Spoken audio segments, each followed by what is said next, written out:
వహించారు. ఆపరేషన్ ని విజయవంతంగా సక్సెస్ఫుల్ గా పూర్తి చేశారు. ఎలా అనిపించింది? చాలా సంతోషం వేసింది. చెప్తారు కదా మగవాళ్ళ కంటే ఒక అడుగు ముందు ఆడవాళ్ళు ఉంటారని, అది నిరూపించుకున్నారు వాళ్ళు.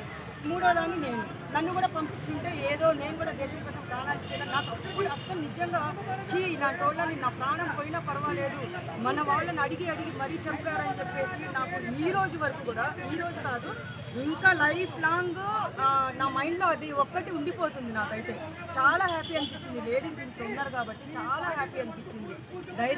చాలా మంచి ధైర్యం చూపించారు. ఇక నుంచి ఈ టెర్రరిజం అనేది, ఉగ్రవాదం అనేది మన వాళ్ళని చూస్తే పారిపోయేలాగా ఇప్పుడు నరేంద్ర మోడీ గారు కూడా తీసుకుంటారు, తీసుకుంటూనే ఉంటారు. నేను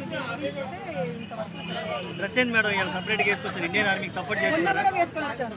కాశ్మీర్ దాడులు జరిగినప్పుడు మొన్న కూడా వేసుకొని వచ్చాను. మీరు రాలేదు ఆ రోజు. కానీ మీకు ఇంకో పాయింట్ తెలియదు. మా మామయ్యలు ఆయన పోలీస్ ఆఫీసర్, ఇంకొక ఇండియన్ ఆర్మీ నంద్యాలలో, వాళ్ళు కూడా దేశం కోసం ప్రాణాలు అర్పించారు. ఆ మేనకోడల్ని కాబట్టి నాకు కూడా ఆ బుద్ధులు ఉంటాయి, ఆ ధైర్యం ఉంటుంది మాట్లాడడానికి. ఎందుకంటే నాకు ఈ డ్రెస్ వేసుకుంటే, ఒంటి మీద ఈ డ్రెస్ వేసుకుంటే ధైర్యం అనేది వస్తుంది. ఎవ్వరికి భయపడాల్సిన అవసరం లేదు. దీనికంత పవర్ ఉంది. ఇండియన్ ఆర్మీ అంటేనే పవర్, అవునా కాదా? వాళ్ళు ఈరోజు అక్కడ బార్డర్లో మన కాపలా కాసి వాళ్ళు అంత భారత పిల్లల్ని వదిలేసి మన కోసం పోరాడుతున్నారు. అలాంటిది ఈరోజు మనం కడుపు నిండా తిని హ్యాపీగా నిద్రపోతున్నామంటే ఇండియన్ ఆర్మీనే కారణము. ఈరోజు వాళ్ళ సత్తా ఏందో చూపించారు, అంతా నిరూపించుకున్నారు. కాబట్టి ఆపరేషన్ సింధూర్ అని పెట్టి సక్సెస్ చేశారు. పహల్గామ్ ఆపరేషన్ సింధూర్ అని పేరు పెట్టి దాన్ని సాహసోపేతంగా సక్సెస్ చేసిన దేశం మన దేశం. కాబట్టి అలాంటి ముష్కరుల్ని ఉపేక్షించవద్దు. అవసరమైతే యుద్ధం చేయాల్సిందే. యుద్ధంలో అవసరమైతే మళ్ళాంటి వాళ్ళు కూడా పాల్గొనాలి. ఖచ్చితంగా మళ్ళీ ఉగ్రవాది అనేవాడు ప్రపంచంలో ఎక్కడ కనపడకూడదు, మట్టు పెట్టాల్సిందే. అయితే మనం చూసుకున్నట్లయితే పాకిస్తాన్కి చైనా సపోర్ట్ ఉంది కదా, సో చైనా ఆర్మీ మనకన్నా స్ట్రాంగ్, మరి అది మనకి ఎఫెక్ట్ అవుతుంది. ఎందుకు తప్పు చేసింది మనమే వాళ్ళ? అలాంటి పిచ్చ నాటకాలు చెప్తే చైనా కూడా ఇందులో ఇరుక్కోవాల్సిందే. చైనా ఒకటి మనకు సపోర్ట్ లేకపోతే మనకు అమెరికా లేదా, రష్యా లేదా? అలాగైతే ప్రపంచ యుద్ధమే వస్తుంది. అంటే ఎంత నీచమైనటువంటి ఆలోచన చేస్తుందంటే చైనా ఉగ్రవాదికి సపోర్ట్ చేస్తుందంటే వాడేంటి అంత నీచమైన చండాలపై నా గురికనే అర్థం. ఉగ్రవాదికి ఎవడో సపోర్ట్ చేయండి. ఉగ్రవాది అంటే ఎవడు? అన్యాయంగా ప్రాణం తీసేవాడు ఉగ్రవాది, అన్యాయంగా మనుషుల ప్రాణాలని హరించేవాడు ఉగ్రవాది. అంతేగాని ఉగ్రవాదికి సపోర్ట్ చేస్తున్నాడంటే వాడెంత నీచుదో. ఉగ్రవాదాన్ని ఎంచువేయాలని గత 50 సంవత్సరాలుగా ఐక్యరాజ్య సమితితో పాటు పోరాడుతూనే ఉంది కదా. ముందడుగు మనం వేస్తున్నాం. ఇప్పుడు ప్రతిసారి కూడా మనమే దాడి జరిగినప్పుడు మాత్రమే ప్రతిదాడి చేస్తున్నాం, కానీ మనమే అన్యాయంగా ఎవరి మీద వెళ్ళి పడిపోయి కొట్టేట్లేదు కదా. కాబట్టి ఈ దాడిని ఎవ్వరూ కూడా సపోర్ట్ చేయరండి. అన్ని దేశాలు మన వైపు ఉన్నాయి. కారణం ఏంటి? ఉగ్రవాదం మన అవతల సన్నది తెలియదా? ఉగ్రవాద దేశం పాకిస్తాన్ ఉగ్రవాద దేశమే కదా. అది జగమెరిగిన సత్యం. పాకిస్తానే కదా పెంచి పోషిస్తుంది ఉగ్రవాదులు. మనల్ని పాకిస్తాన్ ఆపరేషన్ సింధూర్ ఎలా అనిపించింది? నిజమన్నా, అది నాకు చాలా గొప్ప అనిపిస్తుంది. మేరా భారత్ మహాన్ అండ్ ప్రౌడ్ బై ఇండియా అని చాలా గర్వంగా చెప్తున్నా ఇప్పుడు. నిజంగా అంటే చాలా చరిత్రలో చిన్న ఉన్నప్పుడు చూసాను, ఇప్పుడు చూసిన పాకిస్తాన్ ఇండియా పైన దాడి చేసింది అనుకునే మన ఇంత పెద్ద జనాభా ఉంది, మనకి ఇంత పెద్ద స్టామినా ఉంది, ఇంత పెద్ద ఆర్మీ ఉంది, మనకు ప్రపంచంలో ఎక్కడ లేనంత పెద్ద ఆర్మీ మనకు ఉంది. అయినా కూడా మనం ఎందుకని సైలెంట్ ఉన్నామని చాలా బాగుంటుంది. అంటే ఒక సిద్ధాంతం మనం బాగా నమ్మేవాళ్ళం. ఒక చెప్ప మీద కొడితే ఇంకో చెప్ప తిప్పేవాని, ఆ సిద్ధాంతాలని బంద్ అయిపోయినాయి. ఒక్క చెప్ప మీద కొడితే 2 చెప్ప వాళ్ళ దగ్గర రోజులు వచ్చినాయి. కాబట్టి ఈరోజు అదే సిద్ధాంతం ఫాలో అయ్యాం.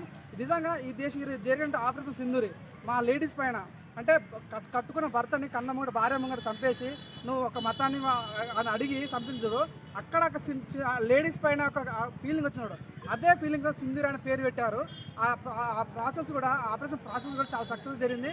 చాలా ట్రైనింగ్ ఇచ్చి మరి ఆ డ్రోన్స్ ఎట్లా దించాలి, ఆ అటాక్ ఎట్లా చేయాలని వెల్ ట్రైనర్డ్గా చేశారు. ఒక విషయం చెప్పాలన్నా, ఈ అటాక్ రాత్రి 1:45 జరిగింది. 1:20 ఒక ట్వీట్ పెట్టారు ట్విట్టర్లో, I'm trained, we're ready to win అని ఇండియన్ ఆర్మీ వాళ్ళు ట్వీట్ పెట్టారు.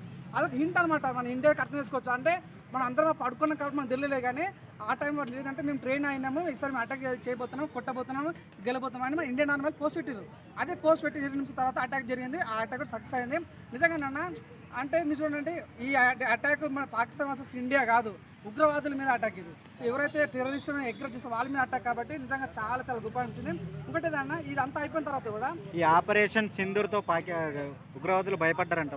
భయం అన్నా ఇప్పుడు టచ్ చేయమన్నా ఇప్పుడు ఒక మాట అన్నది చూసా. ఒక అమ్మాయి దగ్గరికి పోయి ఒక అమ్మాయి అంటది మోడీకి చెప్పుకోనా మోడీకి చెప్తే ఎట్లా ఉంటుంది. ఇప్పుడు ఎగ్జాంపుల్ ఇది ఆయన చెప్తే మీరు చెప్పమన్నారు కదా, చెప్తే ఎట్లా అయింది అనేది బెస్ట్ ఎగ్జాంపుల్.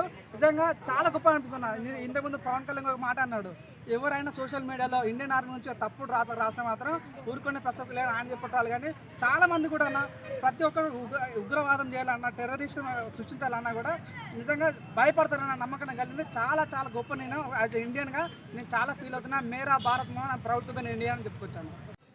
ఆయన మీ పేరు? నా పేరు మహేష్ అన్న, ఆపరేషన్ సింధూర్ ఎట్లా అనిపిస్తుంది అన్న? పాకిస్తాన్ మీద దాడి పాకిస్తాన్ మీద ఎట్లా అంటే పాకిస్తాన్ని ఉగ్రవాదం మొత్తం చంపేయాలండి. అదొకటి. పాకిస్తాన్లో ప్రతి ఒక్క మనిషి అది మళ్ళీ రాత్రికి రాత్రి 9 ఉగ్రవాద స్థావరాలని మట్టుబెట్టారు సైనికులు. మళ్ళీ అది ఎట్లా అనిపిస్తుంది మీకు? అది చాలా సంతోషంగా అనిపిస్తుంది అండి. అదొకటి.